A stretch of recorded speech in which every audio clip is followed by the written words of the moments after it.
Assalamualaikum warahmatullahi wabarakatuh.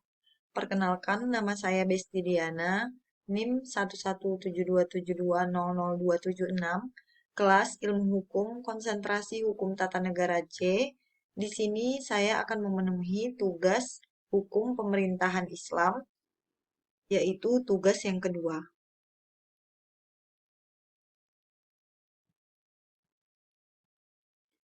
Yang pertama yaitu pengertian politik.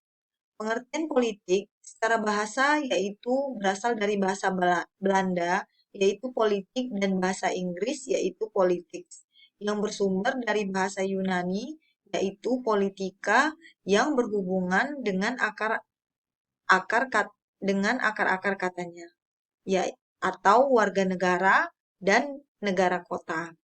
Menurut Kamus Besar Bahasa Indonesia, politik terbagi atas beberapa makna, di antaranya sebagai pengetahuan mengenai ketatanegaraan atau kenegaraan seperti tentang sistem pemerintahan dan dasar pemerintahan. Yang kedua, segala urusan dan tindakan, baik itu kebijakan-kebijakan, siasat, dan sebagainya, mengenai pemerintahan negara atau terhadap negara lain, dalam dan luar negeri, keduanya. Yang ke yang kedua, negara itu saling bekerja sama dalam bidang ekonomi, partai-partai, atau makna yang ketiga yaitu cara bertindak dalam menghadapi masalah atau menangani suatu masalah, masa dalam menangani suatu masalah atau juga bisa dikatakan dengan kebijaksanaan.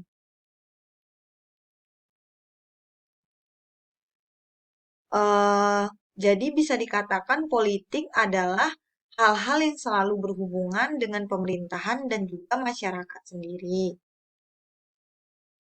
Menurut eh, Miriam Budiarjo, itu terdapat beberapa pengertian, eh, ada beberapa konsep dari politik sendiri. Yang pertama yaitu negara, lalu ada kekuasaan, dan juga pengambilan keputusan, serta kebijaksanaan dan pembagian penjatahan nilai-nilai dalam masyarakat. Selanjutnya, materi kedua yaitu pengertian politik dalam konsep Islam sendiri. Politik dalam konsep Islam ialah kebenaran yang sesuai dengan realitas. Sementara ada pula golongan yang menyangka bahwa politik itu tidak mengandung syariat Islam. Sesungguhnya ia mengatakan bahwa politik itu menyimpang, yang mengatakan bahwa politik itu tidak menyimpang dan tidak bertentangan dengan risalah yang dibawa oleh Rasulullah SAW. Di dalam Islam sendiri, kekuasaan politik itu kait mengait dengan al-hukum. Perkataan al-hukum dengan kata-kata yang terbentuk dari kata dipergunakan sebanyak 210 kali dalam Al-Quran. Yang dalam bahasa Indonesia, jika kita alih bahasakan, itu artinya sama dengan perundang-undangan, ponis, dan lain-lain yang dikaitkan dengan kekuasaan politik.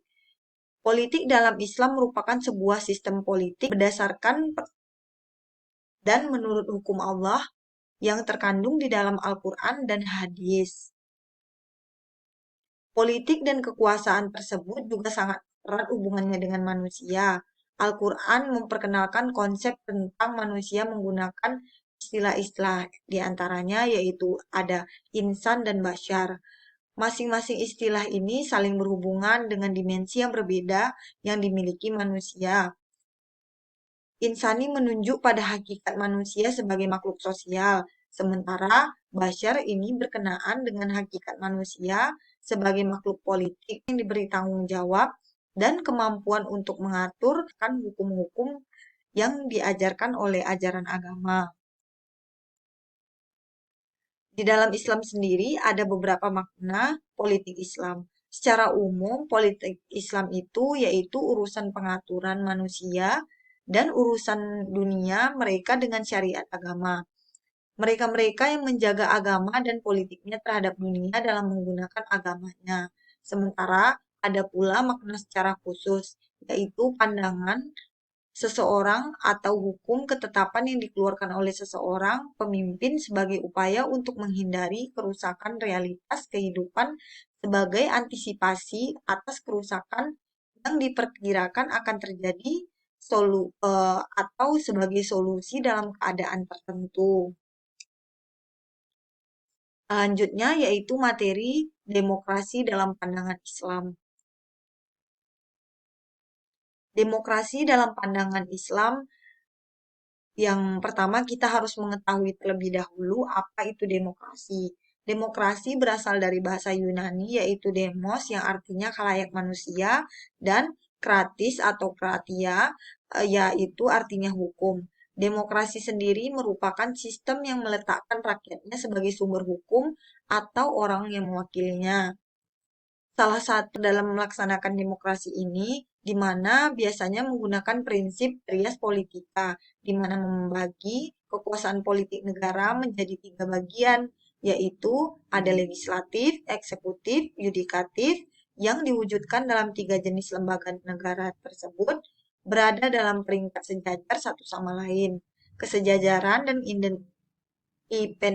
independensi ketiga jenis lembaga negara ini diperlukan agar ketiga lembaga negara bisa saling mengawasi dan juga saling mengontrol.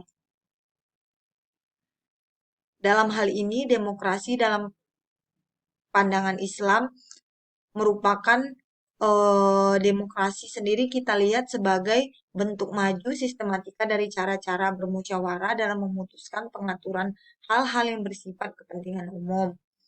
Dalam Islam sendiri, demokrasi digunakan untuk mencapai kemajuan kemaslahatan bersama berkaitan dengan sistem kepemerintahan dalam bernegara. Islam juga kesetaraan. Kaidah-kaidah kepemerintahan dalam Islam itu menekankan prinsip kesetaraan. Yang ketiga, perubahan. Demokrasi dalam pandangan Islam juga harus membawa perubahan yang mengatakan bahwa manusia berperan besar dalam menentukan perubahan dalam hidupnya sendiri.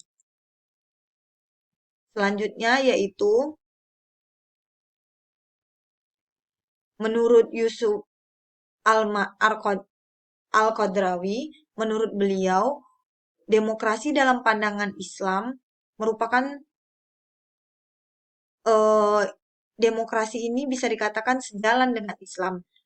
Hal ini dapat dilihat dari beberapa hal, misalnya proses pemilihan yang melibatkan orang banyak untuk mengangkat seorang kandidat yang berhak memimpin mengurus keadaan negara mereka. Tentu saja hal ini tidak boleh memilih sesuatu yang tidak mereka sukai. Oleh karena itu, adanya demokrasi dinilai mampu untuk mewujudkan keadilan di dalam masyarakat dan memilih pemimpin sesuai dengan apa yang mereka mau. Sementara itu, menurut Al-Maududi, beliau mengatakan secara tegas bahwa menolak demokrasi. Kenapa? Karena menurutnya Islam tidak mengenal paham demokrasi yang memberikan kekuasaan besar kepada rakyat untuk menetapkan segala hal.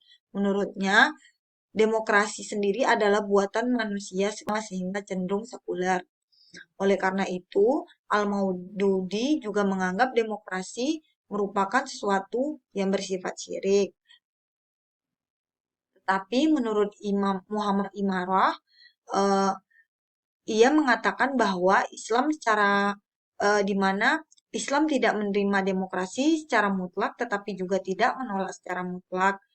Ia mengatakan bahwa dalam demokrasi adanya kekuasaan legislatif secara mutlak berada di tangan rakyat, sementara dalam sistem kekuasaan Islam eh, merupakan wewenang dari Allah.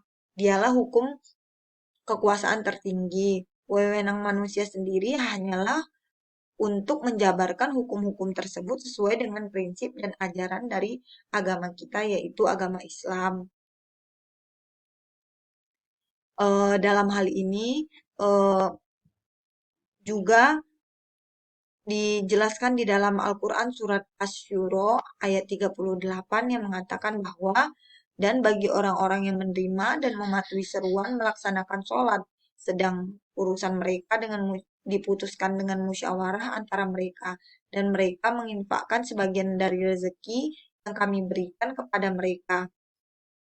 Di dalam hal ini, tentulah Islam juga mengajarkan musyawarah, sehingga demokrasi di dalam pandangan Islam itu juga terus berkembang hingga adanya pemikiran demokrasi yang secara substantif itu seperti pandangan dari Nahdlatul Ulama, di antaranya yaitu ia mengatakan bahwa masyarakat mempunyai hak yang sama dan kesetaraan yang sama, di mana demokrasi dalam pandangan Islam itu sama-sama memiliki kebebasan berekspresi dalam Islam jika dijadikan landasan sebagai reinterpretasi, yaitu juga adanya keadilan. Dalam Islam sendiri juga sangat banyak yang kita temukan dalam firman Allah, adanya toleransi dan pula pengambilan keputusan. Oleh karena itu, sudah sepantasnya kita sebagai negara yang berdemokrasi bisa menghargai pendapat orang lain. Kita juga sebagai warga negara yang memiliki kepercayaan eh, yaitu agama harus bersikap baik sebagai warga negara yang baik. Juga menyikapi demokrasi dengan perbuatan yang positif sesuai dengan aturan agama, bukan dengan menyikapi dengan anarkis, money politik, dan hal-hal lain yang bertentangan dan tidak bertanggung jawab sebagai kita generasi muda. Jadi kita harus meningkatkan kedewasaan dalam berpolitik, bertanggung jawab dan mematuhi segala aturan yang ada pada kehidupan demokrasi. Materi terakhir yaitu materi mengenai hubungan Islam dengan negara. Hubungan Islam negara dan Nabi Muhammad sendiri telah melahirkan piagam Madinah sehingga banyak tokoh dan ilmuwan barat yang mengurus kehidupan bernegara dan bermasyarakat. Hubungan Islam dan negara.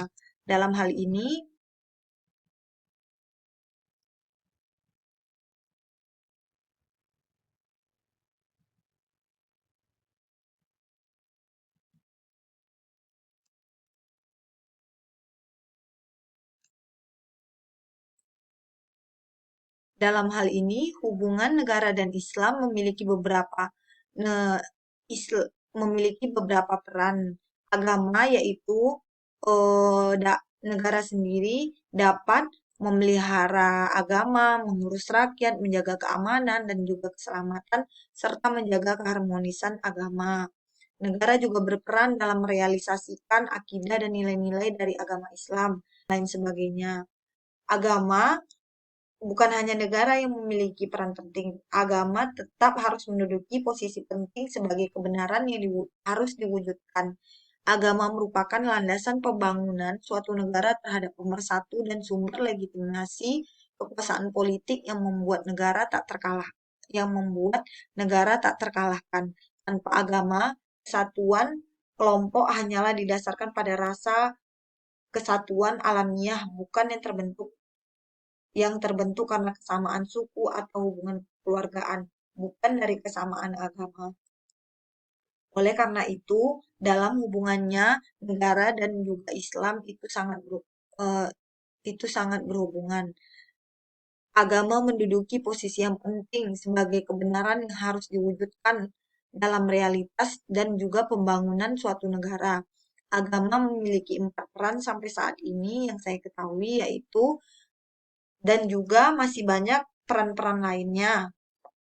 Di antara 4-nya itu yaitu adanya agama sebagai faktor pemersatu, agama sebagai faktor pendorong keberhasilan proses politik dan kekuasaan, agama sebagai legitimasi sistem politik, dan agama sebagai sumber moralitas. Terima kasih. Itu saja yang dapat saya sampaikan. Semoga persentase yang saya sampaikan ini kiranya kiranya dapat diterima dan mohon maaf jika ada kesalahan dalam pembuatannya. Terima kasih. Wassalamualaikum warahmatullahi wabarakatuh.